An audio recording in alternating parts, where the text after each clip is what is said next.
Kalau saudara nggak dengerin firman Tuhan hari ini berarti lagi ngisi survei. Ya, jangan.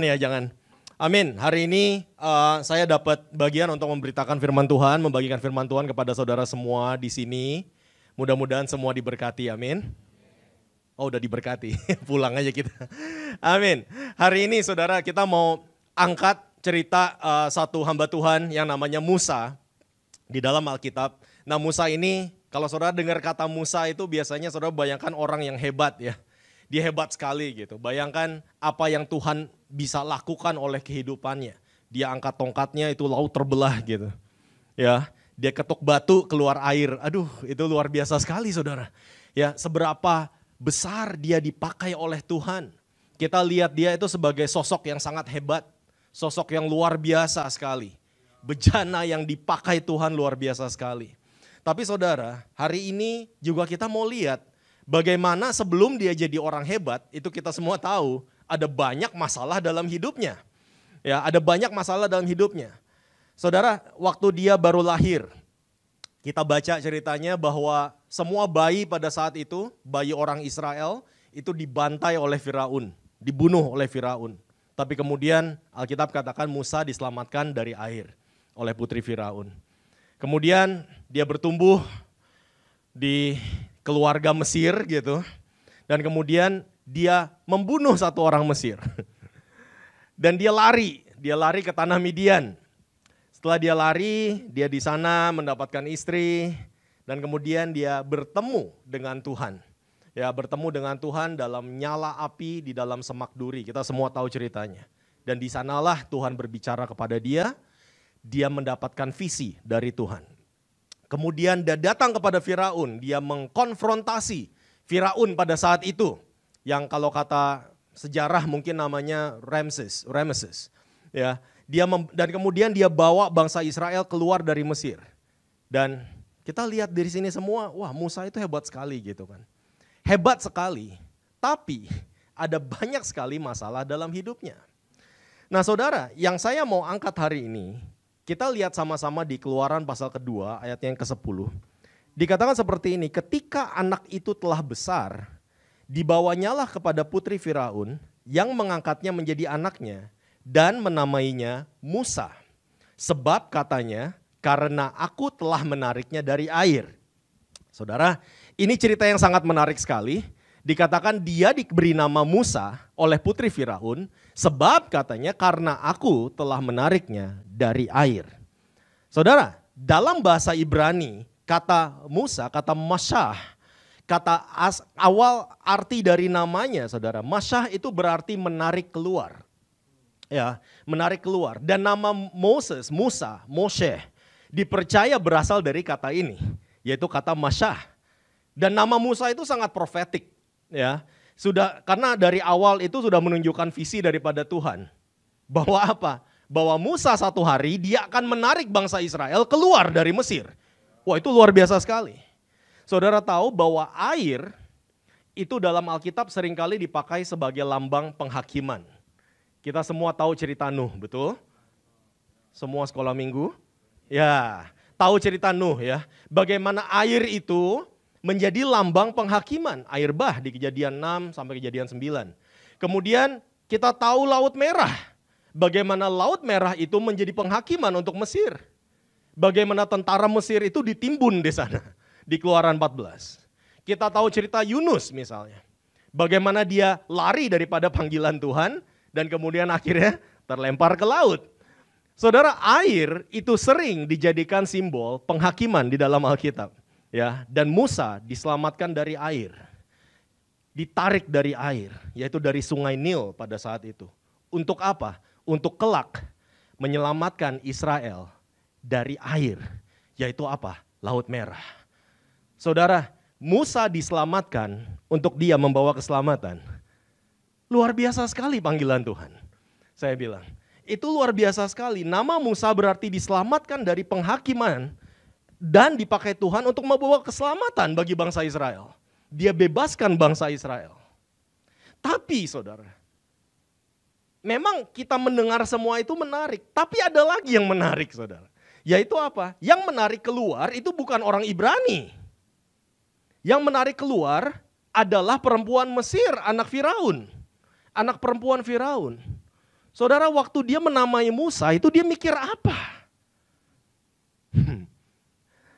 Bayangkan saudara, di bahasa Mesir kuno, kata mes yang dipercaya adalah kata nama asli dari Musa itu sendiri.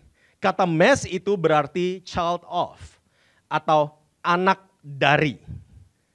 Ya, perhatikan baik-baik. Kata Musa dalam bahasa Mesir kuno adalah kata mes, yaitu anak dari, child of. Saya mau kasih contoh, nama-nama Firaun, saudara, itu biasanya dikaitkan dengan dewa-dewa Mesir pada saat itu. Contoh ada Firaun namanya Thutmose, ya Thutmose. Nah, Thutmose itu dari dua kata Thoth dan Moses, Mosa. Ya, artinya anak dewa Thoth. Nah, dewa Thoth itu adalah dewa wisdom, God of knowledge. Dewa hikmat seperti itu, pengetahuan, ya. Anak dewa Thoth. Karena pada waktu itu mereka percaya bahwa Firaun itu adalah anak dewa. Nah, saudara, Thutmose. Nah, pernah dengar kata Ramesses ya, nama Firaun juga yang kebanyakan film itu mendeskripsikan bahwa itulah Firaun yang Musa konfrontasi pada saat itu. Ya, Ramesses. Saudara tahu kata Ramesses itu berasal dari dua kata yaitu Ra dan Moses. Nah, saudara, Ramesses itu berarti anak dari Dewa Ra. Child of God Ra.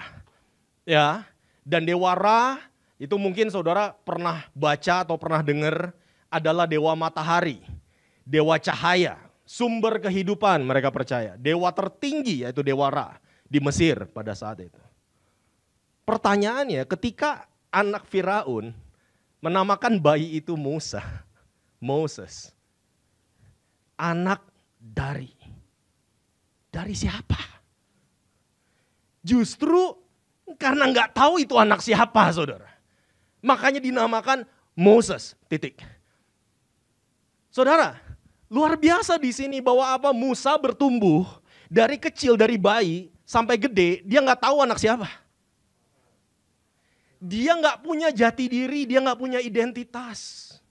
Dia bertumbuh, bayangkan masa kecil Musa lagi lari-lari sama temennya gitu saudara. Sampai remaja, sampai dewasa, sampai umur 40. Itu semua orang manggil dia, anak siapa lu? Bayangkan, anak siapa lu? Anak dari siapa? Itu panggilannya seperti itu.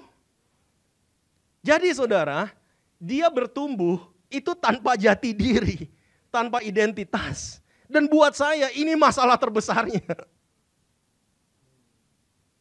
Dibanding masalah-masalah yang lain. Dan benar atau enggak, banyak dari kita, nah mungkin dari sini udah banyak yang udah dewasa ya, bahkan punya keluarga, punya anak. Mungkin kita merasa enggak lah itu mah masalah anak muda. Saudara, saya mau katakan banyak dari anak-anak Tuhan itu enggak punya jati diri. Bahkan enggak yakin bahwa mereka adalah anak Tuhan. Bahkan enggak yakin bahwa Bapa kita itu sayang sama kita. Banyak anak-anak Tuhan itu enggak punya identitas di dalam Tuhan. Ya kan? Enggak ngerti. Jadi ketika ketemu masalah, mereka hancur. Sedangkan orang yang tahu bahwa dia adalah anak Tuhan, dia langsung katakan segala perkara dapat kutanggung di dalam Dia yang berikan kekuatan kepadaku. Karena dia tahu jati dirinya itu siapa. Karena dia tahu bapaknya itu siapa, saudara. Banyak anak-anak muda yang saudara tahu dari 2 minggu lalu ya, dibilangin iblis ini suka mengkotak-kotakan, ada Gen Z, Gen Alpha, Gen apa lagi nggak tahu saya. Ya, udah nggak ngikutin saudara. Ya, ada generasi-generasinya terus katanya punya masalah sendiri-sendiri. Oh, kalau Gen Z jangan diginiin, ya jangan dikerasin katanya. Jangan digituin. Oh, masalahnya masalah identitas. Saya bilang itu mau udah dari dulu. Ya, masalah identitas, orang bertumbuh nggak punya identitas itu udah dari dulu. Iblis itu sering nyerang masalah itu. Iya kan? Dia nggak tahu dia anak siapa. Saudara, tapi papa mama ada di rumah. Lah terus kok nggak tahu? Ya, Walaupun ada di rumah tapi nggak ada. Maksudnya gitu ya. Ada tapi nggak ada gitu. Ya, banyak dari orang tua itu, saudara, mereka ada physically, ada secara fisik ada di rumah. Tapi sebenarnya nggak ada di dalam kehidupan anak-anak.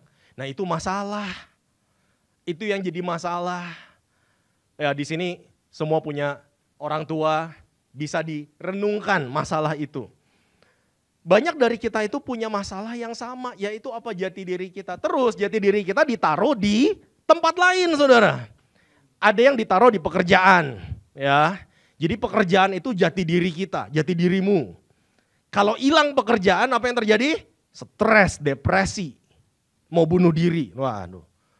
Ya, cuman gara-gara pekerjaan. Kena retrench, habis gitu kan. Ya, itu katanya, oh iya, Gen Z juga gitu tuh. Semua, nggak usah Gen Z, gitu kan. Kata Pastor Nala apa? Generasinya beda tapi setannya sama. Setannya sama. Tadi sebelum ibadah kita barusan ngomong suster ngesot. Saudara di bawah lagi fellowship. Saya bilang, iya suster ngesot. Saya bilang. Itu setan zaman saya. Ya kan, setan zaman saya. Anak-anak sekarang saya ngomong suster ngesot nggak tahu. Apa itu? Siapa itu? Suster ngesot. Nggak tahu. Anak sekarang taunya suster Pargoy. Ya, taunya gitu. Saya juga kalau saya ini high school teacher, saudara. Ya, kalau lagi sama murid, ayo kita ngapain hari ini? Lu disuruhnya macem-macem dah, saya sampai nggak ngerti generation gap gitu ya. Jadi nggak ngerti, ayo kita ngambil video katanya. Oke, saya bilang video ngapain? Ya udah ikutin aja, ikutin. Kemarin barusan ngambil video apa? Aura farming gitu. Saya bilang, udah nggak ngerti lagi lah gitu kan. Itu apa gitu. Ngikutin tren zaman sekarang. Tapi kata Pastor Nala, setannya sama. Sama, mau dia suster ngesot, suster Pargoy, sama saudara. Ya, itu sama. Kalau jatuh diri kita ditaruh di uang. Begitu kita jatuh dalam masalah, uang kita habis, apa yang terjadi? Kita kehilangan jati diri. Gitu kan? Kita sering seperti itu. Kemudian apa? Depresi. Sekali lagi, mau bunuh diri. Anak muda zaman sekarang kehilangan followers katanya. Kehilangan subscribers. Ya kan? Klik like and subscribe and follow, whatever. Depresi. Kemudian, ya begitu ditinggal ya mereka depresi. Aduh, nggak ada orang suka sama aku. Padahal itu cuman klik like begitu doang gitu kan. Aduh. Ada lagi orang naruh jati diri di acknowledgement, pengakuan dari orang lain. Begitu orang lain nggak mengakui, wah, rasanya itu dunia runtuh, saudara. Ya, nggak ada acknowledgement dari orang lain. Saudara, saya pernah punya murid gitu, saudara ya. Saya kumpulkan beberapa orang, saya duduk, saya diskusi sama mereka, diskusi. Nah, orang ini lewat, saudara. Begitu lewat ngelihat kita kan, pulang-pulang dia langsung ngepost, saudara. Apa? Depresi, sakit hati. Kenapa? Karena katanya guru saya duduk ngobrol sama teman-teman saya nggak diajak katanya. Wah, nulisnya itu sampai 5 post saudara dalam Instagram. Cuman gara-gara seperti itu. Saya sampai nggak ngerti lagi, ya ampun Tuhan. Apa sih yang dicari oleh generasi ini gitu kan? Jati dirimu ditaruh di mana? Saudara, ayo kita taruh jati diri kita di dalam hal yang benar, di dalam kebenaran. Kenapa banyak yang cari jati diri di luar sana? Karena mereka nggak menemukan jati diri mereka di rumah. Ya kan? Ada orang tua, papa, mama kalau lagi marah gitu ya. Lagi marahin anak. Marahin tuh anak lu gitu. Lah kenapa anak lu? Anaknya bertumbuh. Dia bilang, lah saya ini anak siapa sih gitu kan. Saudara, kadang ada beberapa perkataan dari orang tua yang tidak berkenan. Yang kadang kita itu nggak hati-hati sebagai orang tua. Saya juga punya anak, saudara. Ya kita nggak hati-hati sebagai orang tua. kita keluar itu kata-kata dari mulut, ya kan? Tapi tanpa sadar anak-anak kita bertumbuh, jadi nggak tahu mereka anak siapa, saudara. Ya, banyak yang krisis identitas akhirnya. Walaupun tahu papanya siapa, tapi papanya nggak pernah punya waktu untuk dia, sama aja. Saudara tahu Adolf Hitler ya?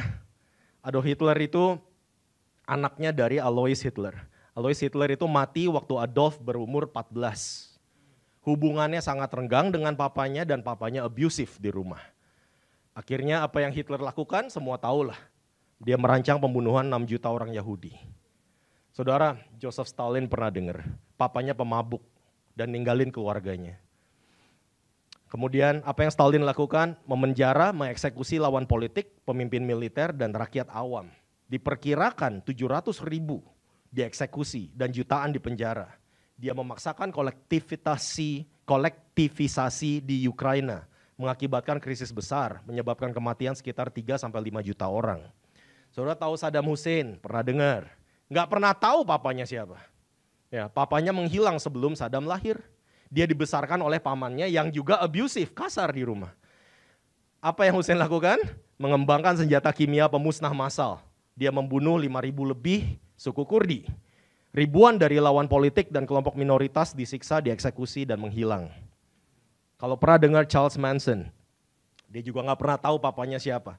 Dia pemimpin dari Manson Family, sebuah perkumpulan sesat katanya. Dia pakai narkoba untuk memanipulasi pengikutnya dan mengajarkan bahwa kekerasan atau kejahatan adalah cara untuk mempercepat kiamat, mempercepat apokalips. Saya mau tanya, saudara, orang-orang ini, orang-orang yang di mata kita, di mata manusia itu evil, saudara. Saudara tahu, mereka bertumbuh, itu nggak tahu anak siapa. Mereka bertumbuh, itu nggak punya jati diri, nggak punya identitas. Saudara, udah banyak research psikologi di sana yang meneliti efek psikologi, meneliti behavioral yang disebabkan oleh ketiadaan father figure. Yang akhirnya berdampak pada apa? Pada kesehatan mental, ya kan, resiko lebih tinggi mengalami depresi, kecemasan, kesulitan regulasi emosi, kemudian berdampak pada pendidikan, pada sosial, prestasi akademik lebih rendah, kesulitan dalam adaptasi sosial dan masalah perilaku, kenakalan remaja, kesehatan fisik, termasuk malnutrisi, obesitas, ikatan dan identitas, keterikatan yang tidak aman, saudara, masalah kepercayaan, kesulitan mengekspresikan emosi, kebingungan identitas. Saudara, ini semua research. Saya mau bilang, betul, dalam Tuhan selalu ada harapan. Kalau saudara bertumbuh di keluarga di mana ada ketiadaan orang tua, saya mau kasih tahu, bukan mustahil bahwa kita itu bertumbuh dengan sehat, ya, bertumbuh dengan luar biasa. Kenapa? Karena kita tetap anak Tuhan. Biar bagaimanapun Bapa di rumah itu nggak sempurna, tapi Bapa di sorga itu sempurna. Ya, kalau kita tahu itu, kita temukan identitas kita di dalam Dia. Kita tahu kita anak siapa, saudara. Karena banyak dari orang-orang ini, pada akhirnya mereka melakukan kejahatan yang luar biasa, sampai terkenal namanya. Karena cuma apa? Ketiadaan father figure. Saudara, kesaksian pribadi saya ditinggal papi saya itu 2 SD, saudara. Ya, kelas 2 SD. Saya masih ingat sekali pemandangan jam 2 pagi saya dibangunin, dilariin ke rumah sakit. Saya ingat sekali, saudara, saya lihat papi saya terbaring di ranjang rumah sakit itu. Kemudian nenek saya sampai jatuh di lantai, sampai nangis guling-guling. Saya ya masih 2 SD, saya juga nggak tahu mau ngapain gitu, saudara ya. Saya bengong, saya cuma, oh ini rasanya kehilangan orang karena meninggal gitu, saudara. Saya hilang, sosok father figure itu hilang dalam hidup saya, saudara. Ya, saya mencari jati diri saya bertumbuh. Saya cari jati diri saya saya cari acceptance di teman-teman saya. Ya, teman-teman yang mau menerima saya, akhirnya saya terjerumus sama yang namanya rokok. Saya bilang, kadang saya suka bercanda, udang apa yang paling enak? Udang garam filter. Saya bilang. Ya, saudara, saya cari penerimaan dari teman-teman saya. Orang-orang yang mau menerima saya. Saya cari identitas saya di sana. Tapi saudara, kita semua tahu bahwa apa? Tapi habis itu saya juga ingat bahwa apa? Bahwa papi saya juga meninggal karena rokok gitu. Kemudian saya datang ke gereja, saya dengar ada pendeta khotbah. Katanya, ngapain orang ngerokok? Katanya biar kelihatan jantan katanya. Waktu itu saya udah pernah bagikan, ayam jago nggak ngerokok tetap jantan katanya. Saya pikir iya juga sih gitu. Akhirnya ya udah gitu, saya minta berdoa, saya minta dilepaskan. Saya berhenti. Saya cari identitas saya di mana? Dalam firman Tuhan. Dalam firman Tuhan. Saudara, makanya untuk semua father figures di sini, ayo kita sama-sama hidup sehat. Amin. Anak-anak kita butuh kita semua. Amin. Amin, hidup sehat, umur panjang. Amin. Saudara, Musa bertemu Tuhan di Midian, di dalam burning bush, di Gunung Horeb, semak duri yang terbakar, yang menyala api, saudara. Apa yang Tuhan katakan kepada Musa, kadang yang kita ingat waktu baca atau waktu nonton adalah let my people go. Sampaikan kepada Firaun, lepaskan itu, bebaskan itu bangsa Israel. Tapi saudara, saya mau kasih tahu, apa yang Tuhan suruh Musa katakan kepada Firaun? Pertama kali, ini loh yang Tuhan berikan. Keluaran pasal 4 ayat 22, 23. Maka engkau harus berkata kepada Firaun, beginilah firman Tuhan, Israel ialah anakku. Anakku yang sulung. Sebab itu aku berfirman kepadamu, biarkanlah anakku itu pergi, supaya ia beribadah kepadaku. Tetapi jika engkau menolak membiarkannya pergi, maka aku akan membunuh anakmu yang sulung. Saudara, banyak yang berpikir fokusnya adalah Tuhan memberikan misi kepada Musa. Di sini fokusnya adalah Tuhan memberikan jati diri kepada Musa. Apa yang Tuhan berikan kepada Musa adalah identitas. Aku adalah bapamu. Kamu adalah anakku. Saudara, apa yang selama ini missing dari kehidupan Musa selama dia bertumbuh? Dari bayi. Dari bayi, saudara. Sampai pada hari ini. Apa yang selama ini missing? Aku gak tahu aku anak siapa. Child of. Anak dari. Siapa gak tahu. Tapi Tuhan katakan apa? Aku adalah bapamu. Aku adalah bapamu. Sampaikan kepada Firaun bahwa apa? Israel adalah anakku. Anakku yang sulung. Biarkanlah anakku itu pergi supaya ia beribadah kepadaku. Tetapi jika engkau menolak membiarkannya pergi, maka aku akan membunuh anakmu yang sulung. Pertandingannya itu bukan pertandingan anak-anak, saudara. Pertandingan bapak-bapak. Ya. Terlebih dari sekedar memberi perintah. Tuhan memberikan Musa jati diri. Nggak perlu nebak-nebak lagi engkau anak siapa. Musa adalah anak dari Bapa yang hidup, Bapa yang kekal, Bapa yang mengasihi dia, titik. Itu adalah jati dirimu. Saudara, banyak yang berpikir bahwa Tuhan itu cuma mulai dipanggil Bapa itu di perjanjian baru. Salah. Saudara, bahwa Tuhan sudah menyatakan bahwa dia adalah Bapa kita dari awal. Dari awal. Yang Tuhan mau berikan kepada Musa, kepada semua orang Israel, dan kepada kita semua di sini adalah apa? Tuhan adalah Bapa kita. Dia Bapa yang membela kita, dia Bapa yang berperang untuk kita, dia Bapa yang mengasihi kita, dia Bapa yang merangkul kita, dia Bapa yang bangga pada kita. Banyak dari saudara katakan, tapi hidupku berantakan, aku banyak kesalahan, aku banyak dosa. Dia tetap bangga sama kita loh. Saudara di sini yang punya anak, anakmu pernah salah gak? Waduh, langsung senyum-senyum kan. Waduh gitu kan. Tapi apakah kita tetap bangga sama dia? Of course, pasti. Kita langsung katakan, Papa bangga sama kamu nak. Ya kan, I'm so proud of you. Saudara, lagi ngetrend di sini kalau orang tua itu anaknya dapat 100% gitu ya dalam weighted assessment atau apapun itu saudara. Biasanya di Instastory. Ya, di Instastory kemudian gitu kan bangga. Kemarin ini anak saya pulang bawa Chinese. Ya. 3 out of 8. Cuma dapat 3 dari 8.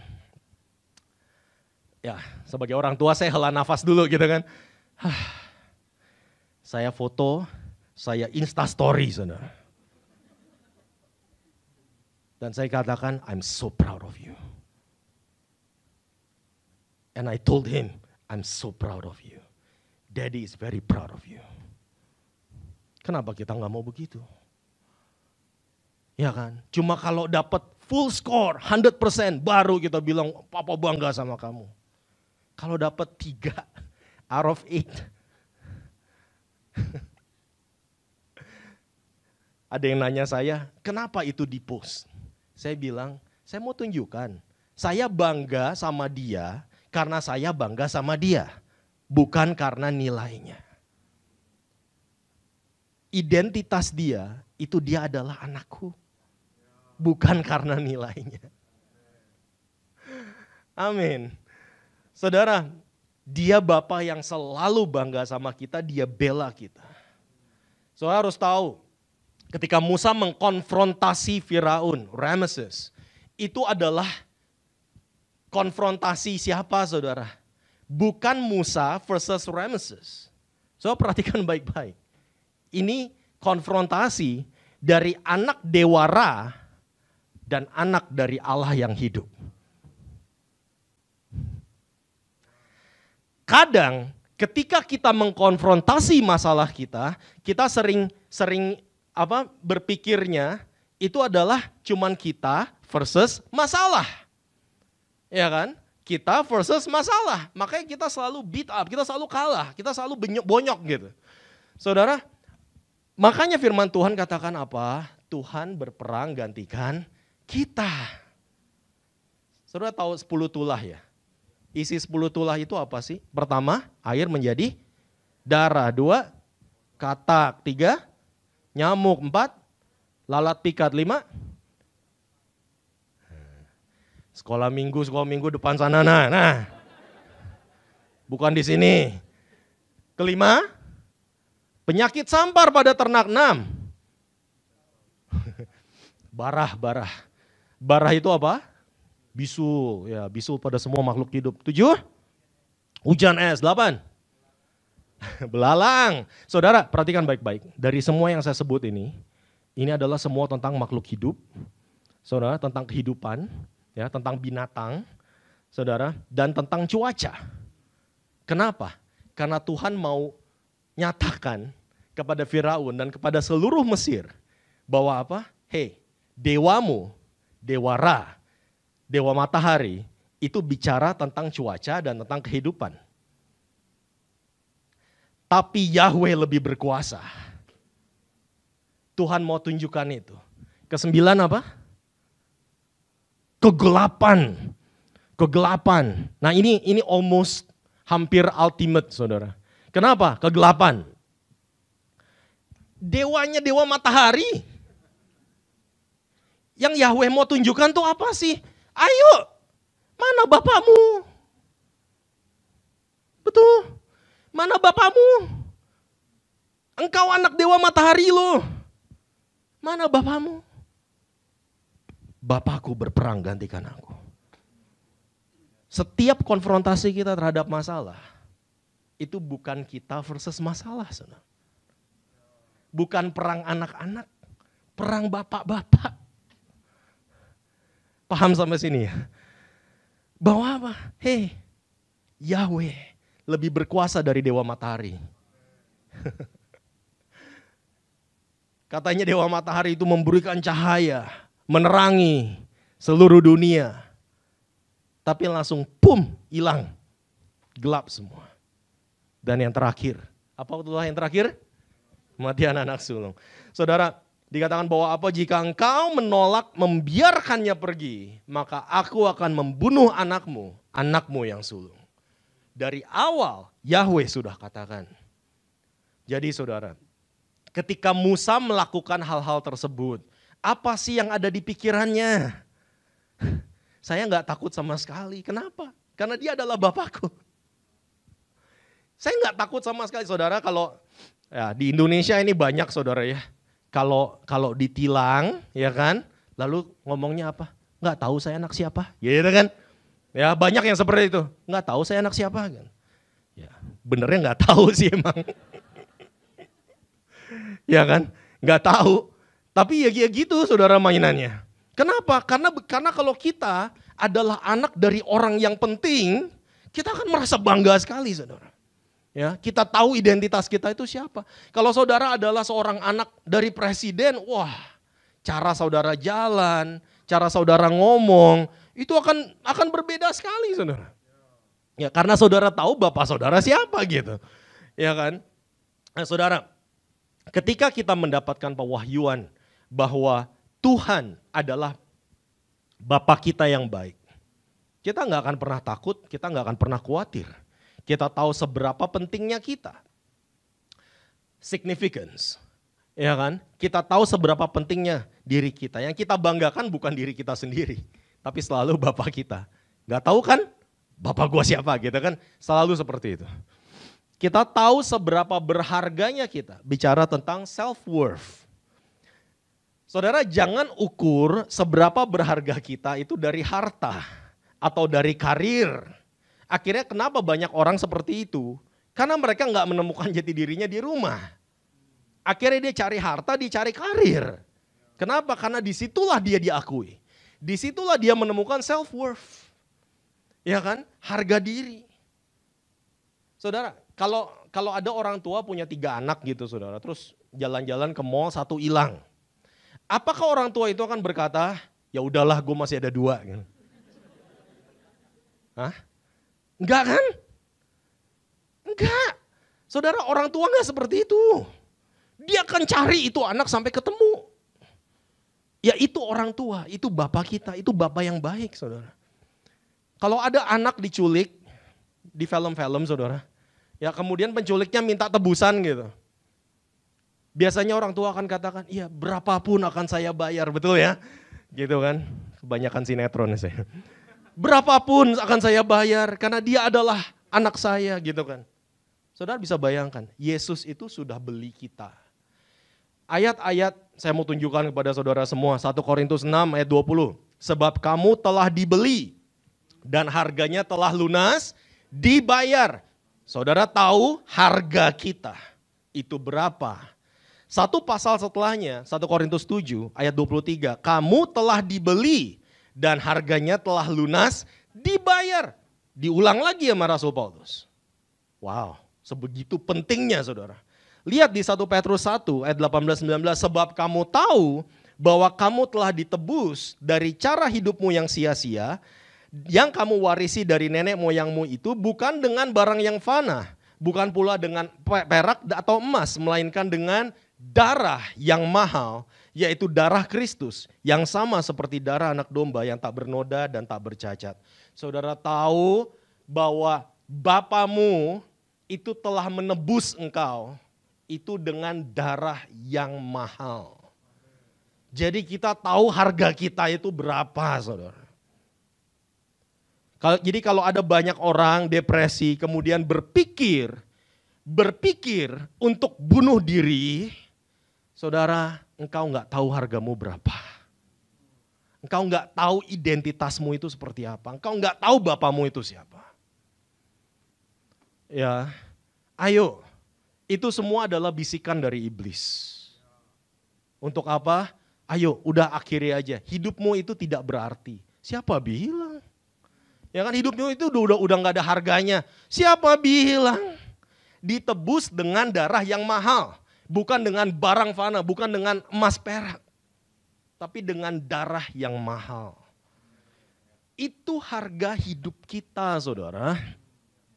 Dan saudara, siapa yang di sini yang setuju bahwa masalah dalam hidupmu itu semua sementara, betul? Kalau masalahmu sementara, depresimu sementara, ngapain nyari solusi permanen? Masalahmu sementara, nyari solusinya jangan yang permanen, saudara. Ya, udahlah gue mati aja. Ngapain? Ya, saudara nggak bisa balik loh. Tahu ya, nggak bisa balik. Gitu. Ya, kalau udah terjadi nggak bisa balik. Ya kan kita mikir, aduh, saudara, masalah terjadi dalam keluarga saya itu udah banyak, ya kan. Sampai ada beberapa anggota keluarga berpikir untuk mengakhiri hidupnya, ada. Saudara, apakah saya juga sempat pernah kepikiran? Pernah. Ya kan, waktu apa? Dulu diputus pacar gitu. Ada kepikiran. Tapi kita semua kalau berpikir seperti itu, ingat masalahmu sementara.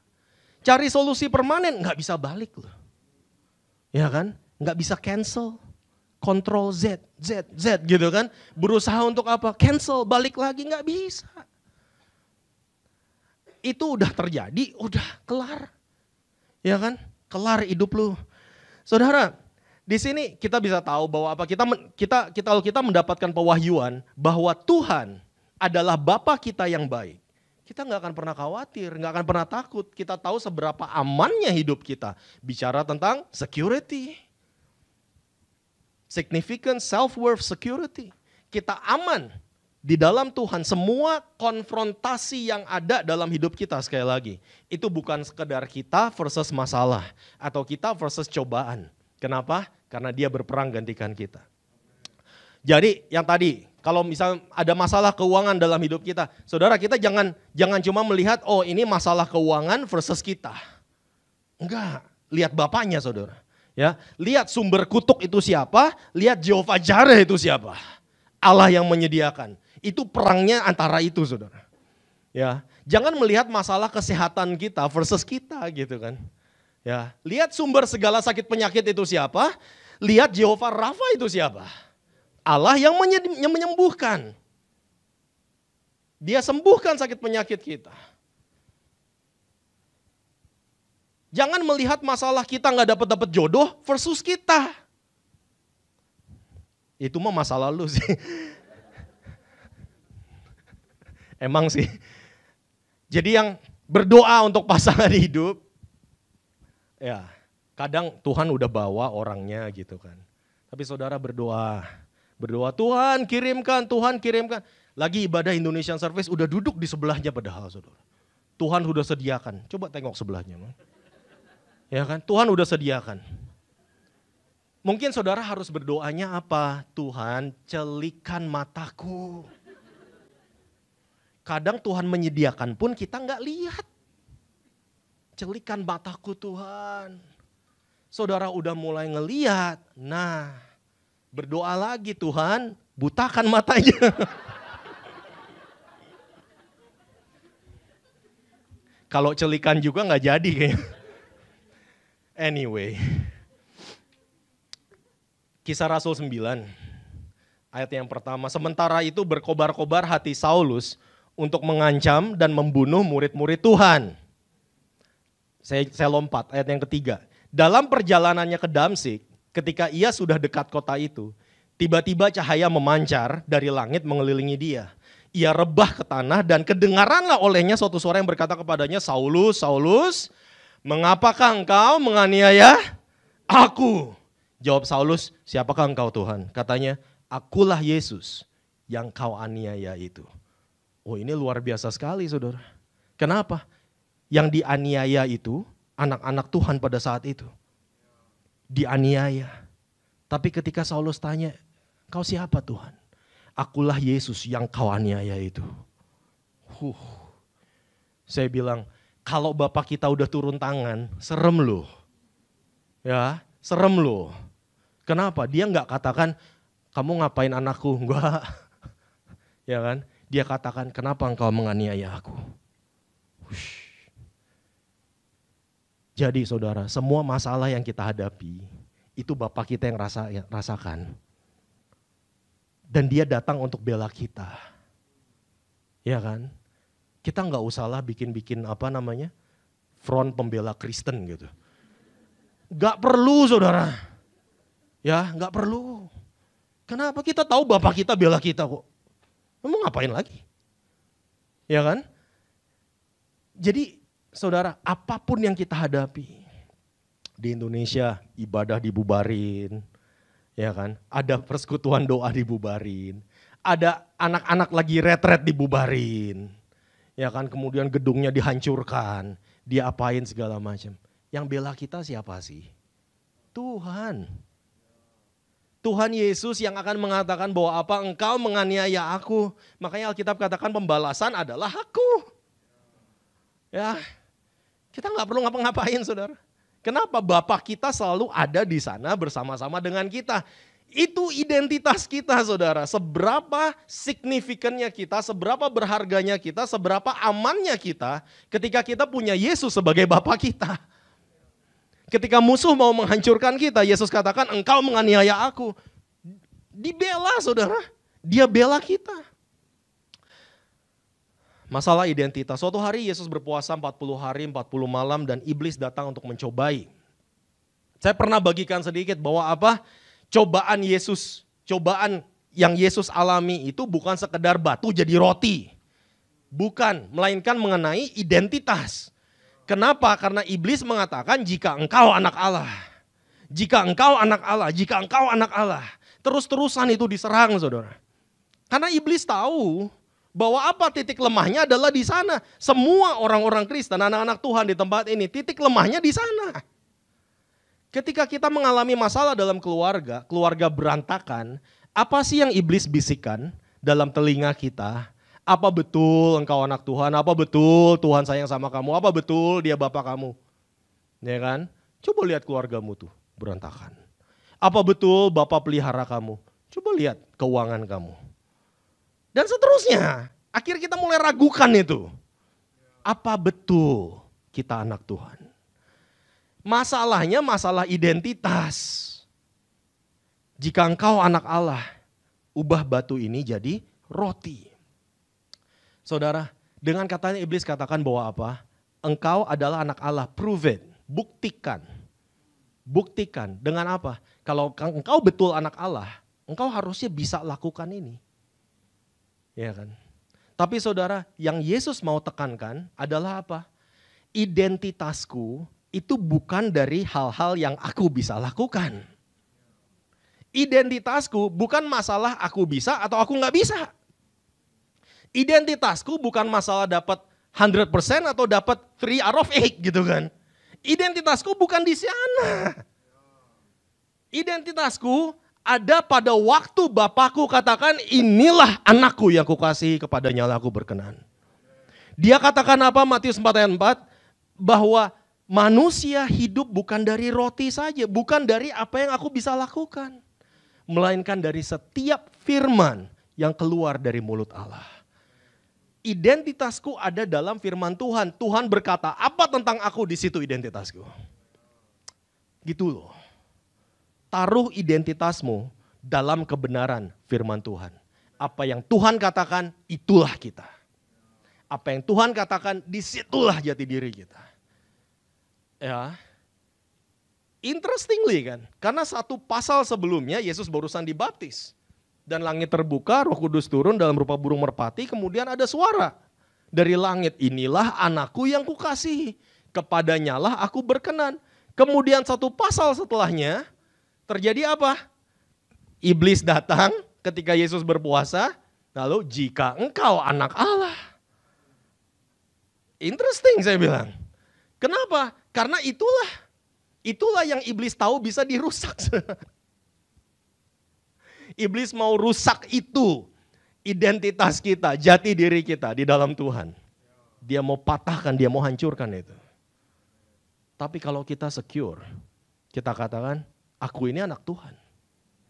Aku ini anak Tuhan. Mau terjadi masalah apapun, aku tetap anak Tuhan. Bapakku tetap sayang aku. Bapakku tetap bangga padaku.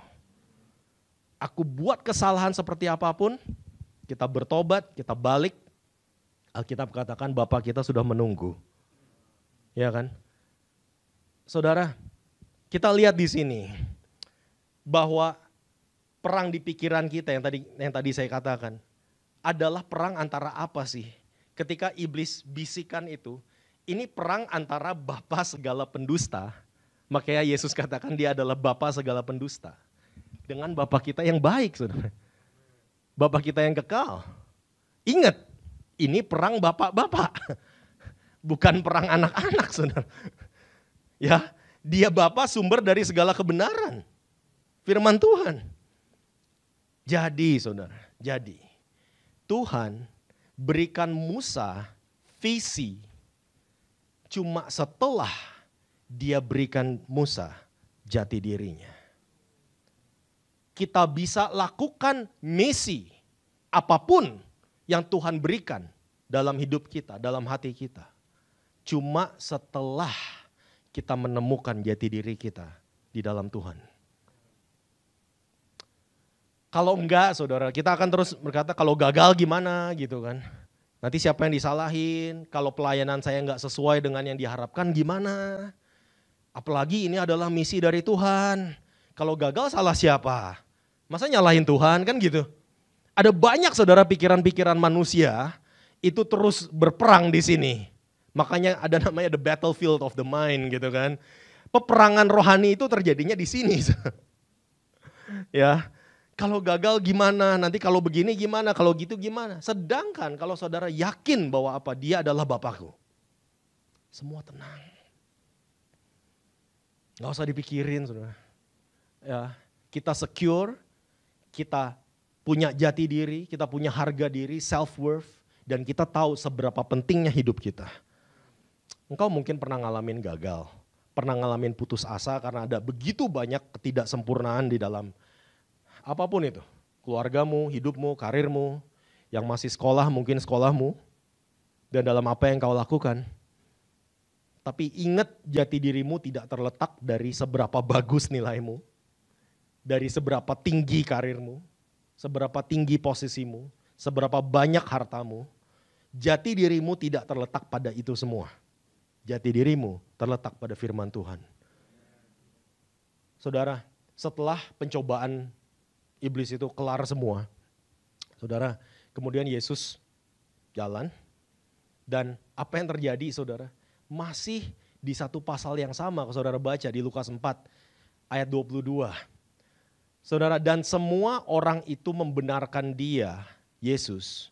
Dan mereka heran akan kata-kata yang indah yang diucapkannya. Kemudian mereka katakan apa? Bukankah ia ini anak Yusuf? Apa sih yang orang-orang itu akhirnya pertanyakan? Jati diri lagi. Apa yang terjadi? Yesus diremehkan. Karena apa? Karena status keluarganya. Ya, selalu dibawanya ke sana saudara. Loh, kamu ini bukannya anak Yusuf, anak tukang kayu. Kita semua sering dalam area apapun dalam hidup kita. Pertanyaan-pertanyaan itu, peperangan itu terjadi dalam pikiran kita. Saudara, saya mau cerita, saya mau tutup dengan kesaksian ini bahwa apa? Saya dulu waktu 15 tahun, mungkin saya pernah ceritakan sedikit, saya itu pernah mendapatkan nubuatan.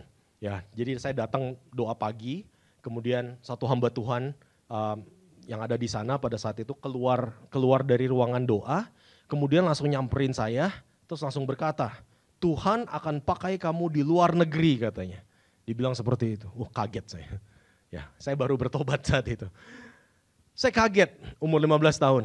Tuhan akan kirim kamu ke luar negeri, Tuhan pakai kamu di sana. Nah, luar negeri tapi nggak bilang negara mana. Nah, kan pikiran saya kemana-mana saudara ya. Gitu kan mulai berpikir.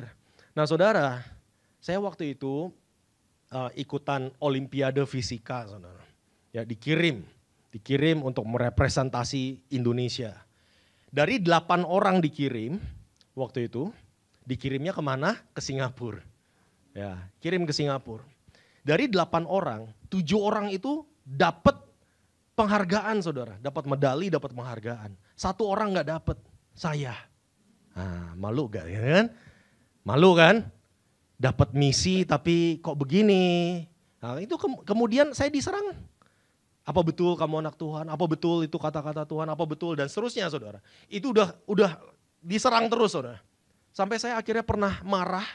Saya pernah murka sama Tuhan. Saya pernah angkat kepalan tangan saya begini ke atas saudara. Ya, saya maki-maki Tuhan. Kayak bisa aja gitu lawan Tuhan. Saya maki-maki Tuhan. Ya, saya waktu itu sampai saya bisa overcome itu. Ya, saya balik lagi ke Tuhan. Saya balik ke Tuhan, Tuhan cuma kasih saya afirmasi bahwa apa?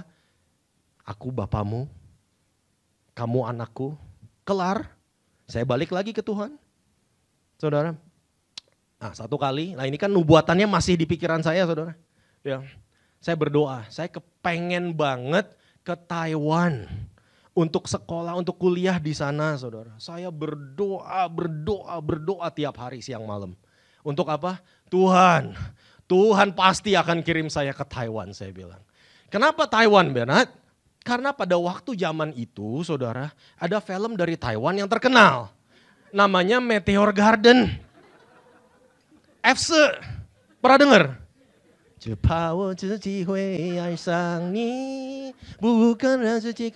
Saudara, saya pikir, wah rambutnya sambil berkibar-kibar saudara ya.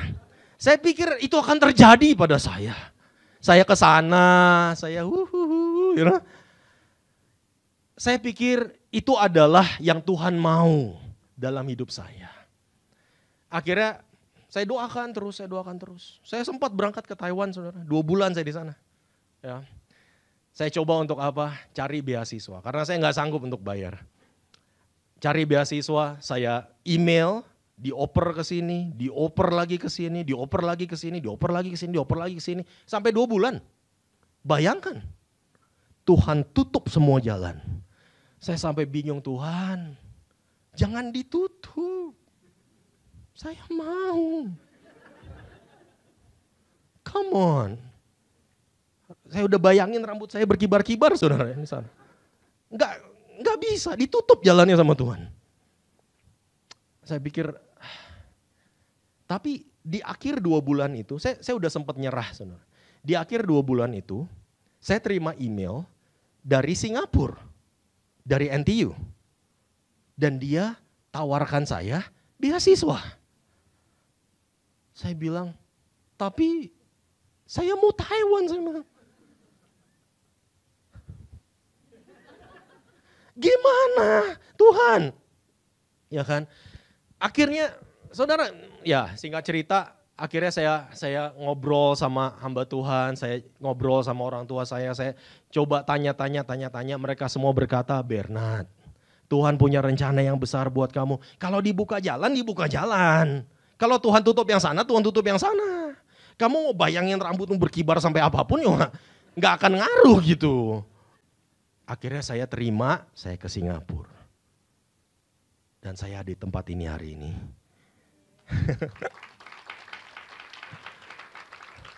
Kadang yang kita butuhkan itu saudara, adalah jati diri kita, identitas kita di dalam Tuhan. Tuhan itu siapa buat kamu?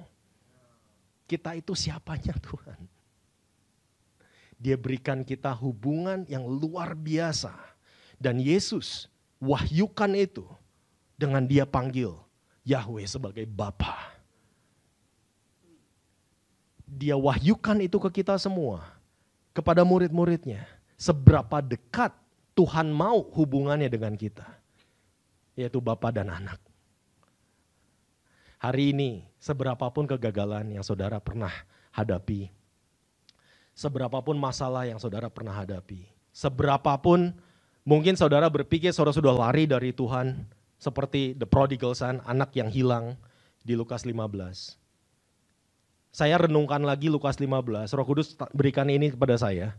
Anak yang hilang itu, saudara, apa sang bapa, mulai hari ini kamu bukan anakku lagi. Gak pernah loh. Tapi apa yang Alkitab katakan, Bapa itu tiap hari nungguin di depan. Sampai anak itu pulang. Anak itu, saudara, dia prodigal living. Dia ke sana, dia foya-foya, dia pergi jauh daripada bapaknya. Kadang, saya merenungkan seperti ini, kadang kita mungkin berpikir, anak yang hilang itu bukan kita, jauh gitu kan. Saudara, kadang kita berpikirnya itu orang yang belum percaya kepada Tuhan dan seterusnya. Saudara mesti tahu, ini adalah anak yang berkata kepada bapaknya, cara hidupku itu lebih enak daripada cara hidup menurut engkau, Bapa. Ini adalah anak-anak Tuhan, orang Kristen yang merasa bahwa cara hidup kita itu lebih baik daripada apa yang Bapa telah tentukan buat kita. Jadi saya bingung, saudara. Mungkin bukan anak yang hilang musuhnya, anak yang nyasar kali, saudara. Sama-sama the lost son. Ya, kenapa? Karena keluar sana mereka mencari jalan hidupnya. Jalan hidup yang menurut dia itu enak. Nggak banyak aturan. Daripada di rumah. Ya kan, mencari jalan hidupnya sendiri. Kadang banyak dari kita itu katakan kepada Tuhan, Tuhan, Engkau adalah Tuhanku. Engkau adalah Bapakku. Tapi dalam area ini, tolong Bapak nggak usah ngomong apa-apa. Ya, nggak usah ikut campur deh. Ya, dalam area ini aja. Dah. Ada beberapa di sini yang mungkin mengatakan dalam area relationship, udah Tuhan nggak usah. Saya tahu yang mana. Tuhannya disuruh diem, nggak usah ngomong katanya. Dalam area bisnis, udah Tuhan nggak usah deh. Saya tahu ini bisnis agak curang nggak apa-apa, tapi Tuhan diem aja deh. Ya, Tuhan nggak usah ngomong apa-apa. Kadang kita seperti itu. Kita maunya yang lainnya Tuhan tolong beracara dalam hidupku. Tapi yang ini nggak usah. Ini biar cara hidupku Tuhan. Mungkin Lukas 15 anak yang hilang itu bicara tentang kita semua. Hari ini seberapa banyak dari kita mau datang kembali kepada Bapa. Alkitab katakan he came to himself. Anak yang hilang itu menyadari bahwa apa? Di rumah bapaknya itu semua sudah tersedia. Kemudian dia jalan pulang. Berapa banyak dari kita mau seperti itu. Saya minta pemain musik, para singer untuk datang bantu saya. Saya minta semuanya untuk bangkit berdiri yuk. Terima kasih Tuhan. Kita tundukkan kepala kita. Kita tutup mata kita.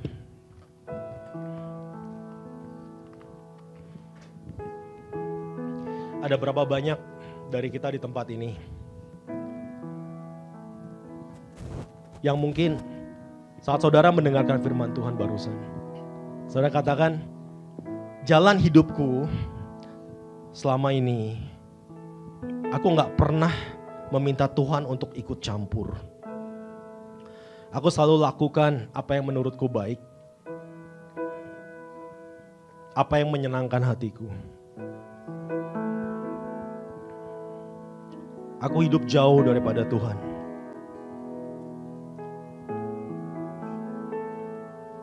Aku gak pernah meminta hikmat, perlindungan dari Tuhan.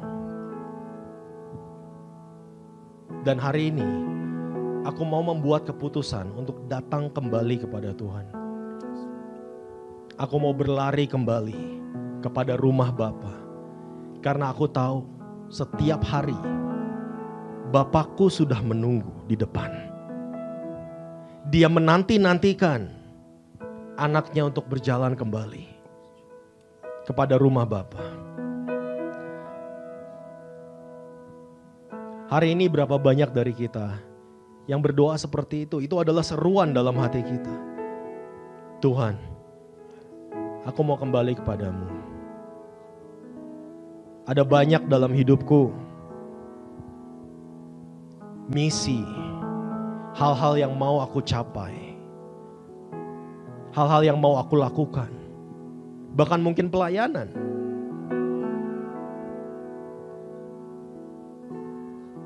Tapi hari ini sebelum itu semua, saya mau dorong untuk kita semua di tempat ini.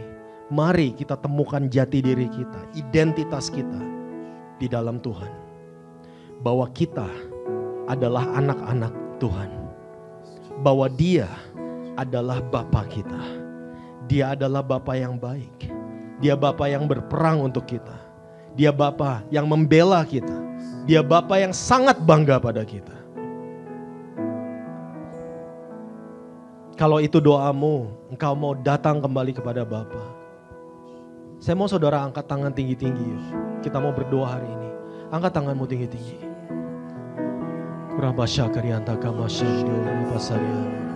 Kurabata krianta karma shari diorata karana bashari. Siryabata karama syakura baba karaba shari dioraba bashari. Kami bersyukur kepadamu Tuhan. Bapa, kami mau berdoa Tuhan untuk tangan-tangan yang terangkat. Tuhan, kami melihat baik yang ada di sini maupun yang menonton online. Kami mau datang kembali kepadamu.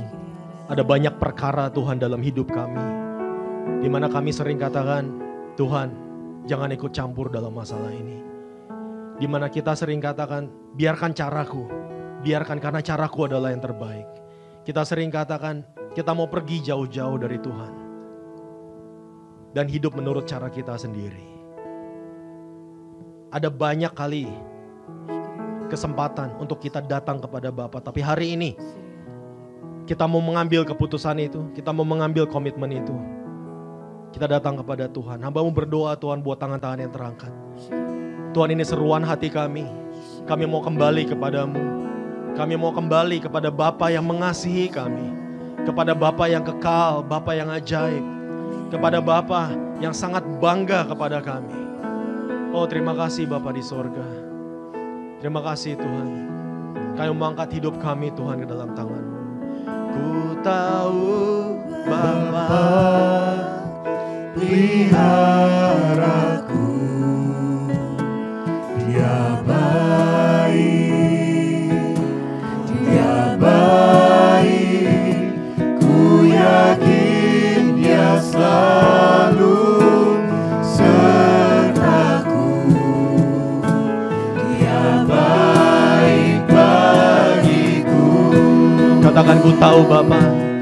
Ku tahu Bapa peliharaku. Dia baik, Dia baik. Ku yakin Dia selalu sertaku. Dia baik bagiku. Lewat badai cobaan, semuanya mendatangkan kebaikan. Ku tahu Bapa peliharaku. Dia baik bagiku. Bapa di sorga, hari ini Tuhan, kami mau panggil Engkau Bapa. Engkau adalah sumber dari keselamatan kami. Engkau sumber dari segala berkat. Engkau sumber kesembuhan kami. Engkau sumber dari solusi Tuhan, dari setiap masalah kami. Kami percaya Tuhan, kami gak mau taruh harapan kami di dalam seberapa pintar kami, seberapa pandai kami. Tapi bukan karena apa yang bisa kami lakukan, bukan karena apa yang gak bisa kami lakukan. Tapi jati diri kami semua terletak pada perkataan-Mu, pada firman-Mu Tuhan. Apa yang telah Engkau berikan, apa yang telah Engkau perkatakan kepada kami. Bapa di sorga, kami percaya Tuhan, hari ini kami mau kembali kepadamu, kepada kasih Bapa. Kami tahu bahwa Engkau pelihara kami. Kami tahu Tuhan bahwa di dalam Engkau kami menemukan self-worth, kami menemukan jati diri kami Tuhan. Kami menemukan significance, seberapa signifikannya kami, seberapa pentingnya hidup kami. Dan kami temukan security, seberapa aman hidup kami di dalam Engkau. Oh, terima kasih Bapa di sorga. Ada banyak dari anak-anak-Mu di tempat ini, mungkin saat ini engkau terlahir di dalam keluarga yang dysfunctional, dalam keluarga yang gak beres. Mungkin orang tuamu gak pernah ada dalam hidupmu.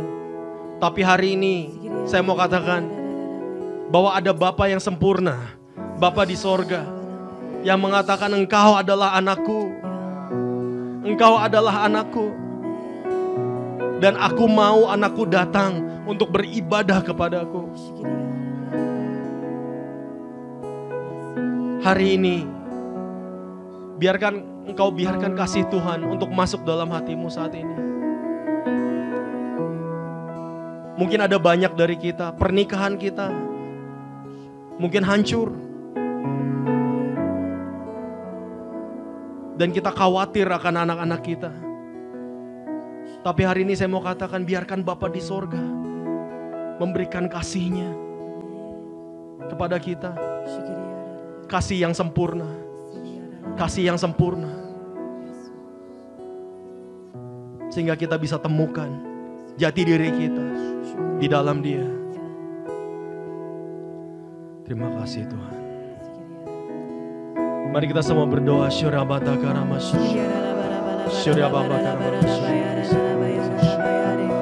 Ku tahu Bapa peliharaku,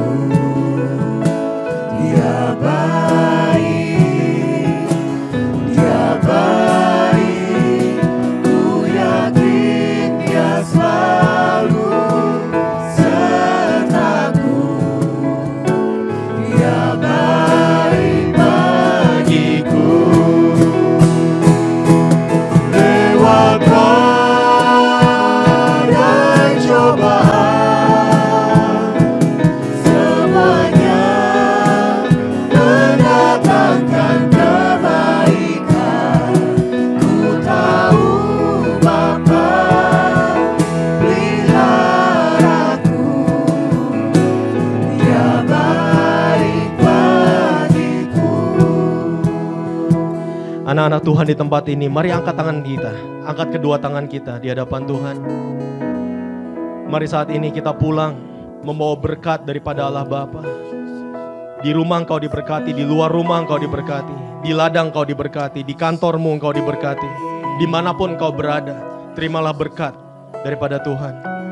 Dan terimalah cinta kasih Yesus Kristus dan penyertaan dari Roh-Nya yang kudus menyertai kita semua mulai hari ini sampai Maranatha Tuhan Yesus datang untuk kedua kalinya. Hanya di dalam nama Tuhan Yesus Kristus kami naikkan doa, kami naikkan ucapan syukur kami. Semua anak-anak Tuhan yang percaya, kita sama-sama katakan amin. Amin. Tepuk tangannya buat Tuhan kita. Amin. Amin. Selamat hari Minggu. Tuhan Yesus memberkati. See you next week. Amin.